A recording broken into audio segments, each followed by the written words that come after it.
Supreme court के हुक्म के बाद कुत्तों का मामला काफी ज़ेर बहस है। हर जगह लोग उनके बारे में बात कर रहे हैं, कुछ हक में बोल रहे हैं तो कुछ उनके खिलाफ। और इधर सोशल मीडिया पर कुत्तों से मुतालिक एक वीडियो वायरल हो रही है, जिसमें आप देख सकते हैं कि किस तरह 2 से 3 कुत्ते एस्केलेटर पर हैं, जबकि एक कुत्ता नीचे खड़ा है और ये सब मुसाफिरों पर भौंक रहे हैं।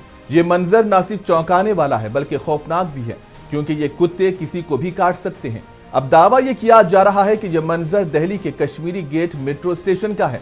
लोगों को एस्केलेटर से ऊपर जाना पड़ता है, लेकिन वो खौफ से आगे नहीं बढ़ रहे हैं। दिल्ली एनसीआर की तमाम आवारा कुत्तों को शेल्टर होम में रखने का सुप्रीम कोर्ट का फैसला दुरुस्त है या नहीं, इसे देखने के बाद आप ही फैसला कर लें।